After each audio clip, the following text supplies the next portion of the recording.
अजित एक छोटे कस्बे में रहने वाला सीधा साधा लड़का था। उसकी शादी दिल्ली की रहने वाली सौम्या के साथ हो गई। सौम्या बहुत ही फैशनेबल लड़की थी। अजित की नौकरी छोटे कस्बे में होने के कारण सौम्या भी अजित के साथ छोटे शहर में रहने के लिए आ गई। सौम्या, तुम्हारा ड्रेस कुछ ज्यादा छोटा है। इसे पहनकर यहाँ बाहर मत निकलना। अरे, तुम्हें पता नहीं, मैं दिल्ली की मॉडल लड़की हूँ और मैं तो हमेशा ऐसे ही कपड़े पहनती हूँ। तुम्हारी बात सही है सौम्या, लेकिन इस शहर के माहौल के हिसाब से कपड़े कुछ ज्यादा ही छोटे हैं। ओहो, मुझे नहीं पता था कि तुम्हें मेरे कपड़ों से इतनी प्रॉब्लम है। सौम्या, मुझे तुम्हारे कपड़ों से कोई परेशानी नहीं है, लेकिन अगर तुम ऐसे बाहर जाओगी तो लोग तुम्हें अजीब ढंग से देखेंगे।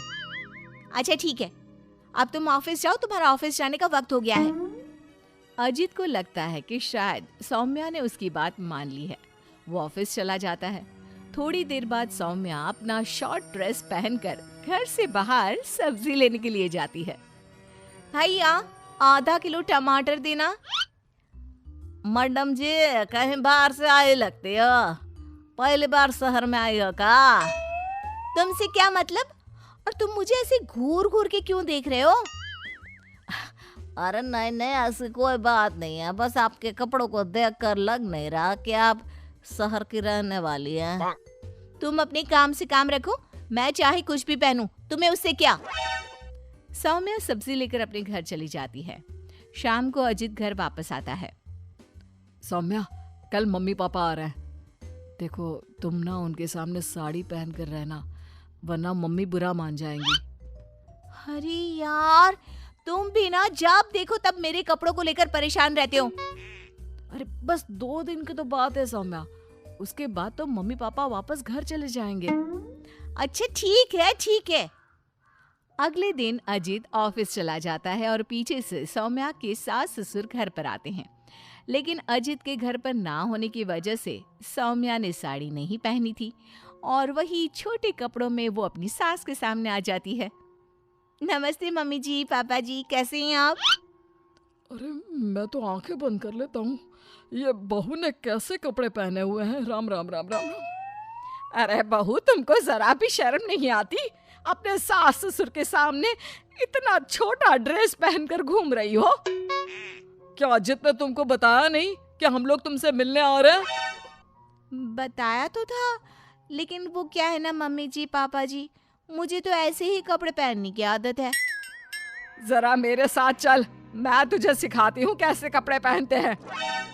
सौम्या की सास सौम्या का हाथ पकड़कर उसे कमरे में ले जाती है और उसकी शॉर्ट ड्रेस के ऊपर जबरदस्ती साड़ी पहना देती है। साड़ी पहनने के बाद सौम्या जैसे ही घर का काम करना शुरू करती है, बार बार जमीन पर गिर पड़ती है। हे भगवान, ये क्या मुसीबत है? ये 5 मीटर की साड़ी पहनकर काम करना मेरे लिए तो बहुत मुश्किल है। क्यों बहू, अब पता चला ना कैसे कपड़े पहनने चाहिए? तो मम्मी जी, आपके कहने का मतलब है कि आप लोगों के सामने मुझे साड़ी पहननी चाहिए? हाँ बहू, तुम्हारी सास के कहने का यही मतलब है। अब आगे से ध्यान रखना। शाम को जब अजीत ऑफिस से लौट कर आता है तो सौम्या को साड़ी में बेहाल देखकर उसे बहुत हंसी आती है। लेकिन अगली सुबह जब सौम्या सोकर उठती है तो उसके कपड़े देखकर अजीत और उसके माँ बाप का सर घूमने लगता है। अरे सौम्या, तुमने ये क्या पहना है? आपकी मम्मी ने साड़ी पहनने के लिए कहा था तो मैंने साड़ी पहन ली। लेकिन सौम्या, तुम्हारी साड़ी तो घुटनों तक ऊंची है, जैसे ये साड़ी ना हो कोई मिनी स्कर्ट हो। वो क्या है ना बेबी, तुम्हारी मम्मी ने मुझे सिर्फ साड़ी पहनने के लिए कहा था, उसकी लंबाई नहीं बताई थी। हे भगवान, ये कैसी बहू पल्ले पड़ी है? अरे ये क्या अजूबा बनकर घूम रही है? लगता है मुझे फिर से आंखें बंद करके ही रहना पड़ेगा। अरे पापा जी, आप एक बार आंखें बंद कर ही लीजिए, बार बार डायलॉग मारते रहते हैं। ये तुमने क्या हुलिया बना लिया है सौम्या? अजीत के मम्मी और पापा अपनी बहू की हरकतों से परेशान होकर वापस चले जाते हैं। अजीत सौम्या को समझाने की कोशिश करता है, लेकिन वो उसकी कोई बात नहीं सुनती। एक दिन सौम्या कुछ ज्यादा ही फैशनेबल कपड़े पहनकर घर से बाहर निकलती है।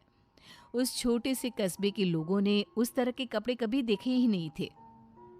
अरे बहन, क्या बात है, तुम्हारे पास पहनने को कपड़े नहीं का? लगता है बहुत गरीब हो। चलो मेरे साथ, मैं तुम्हें अपनी पुरानी साड़ी दे दूंगी। हाँ, पागल हो गई है क्या? ये आजकल का फैशन है, फैशन। सौम्या जैसे ही थोड़ा आगे बढ़ती है, अरे देखो बेचारी कितनी गरीब है, इसके कपड़े भी फटे हुए हैं। लो ये 10 रुपए रख लो। हाँ कोई बात नहीं। अरे मैं कोई भिखारी थोड़ी ना हूँ।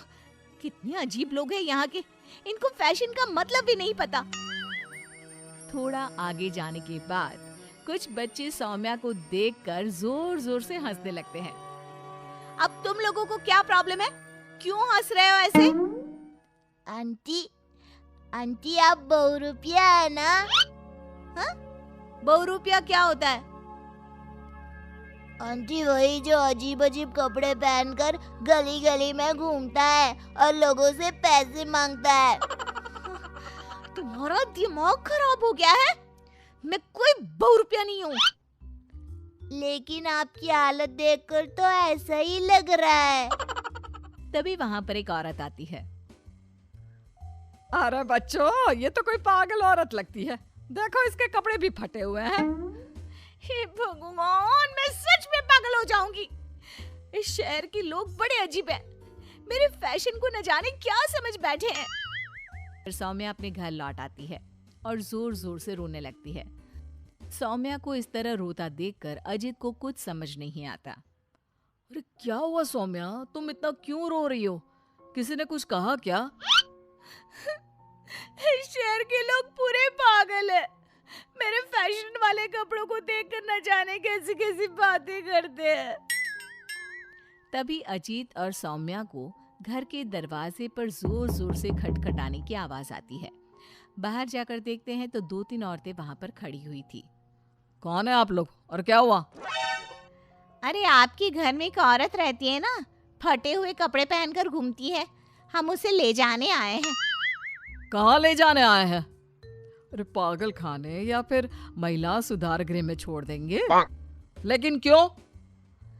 हम उस बेचारी की मदद करना चाहते हैं, उसके पास पहनने को कपड़े नहीं है ना। आप ऐसा नहीं कर सकते। लेकिन क्यों भाई साहब? क्योंकि वो कोई पागल औरत नहीं, मेरी छोटे कपड़ों वाली बीवी है और उसका दिमाग बिल्कुल ठीक है, बस कपड़े थोड़े कम है।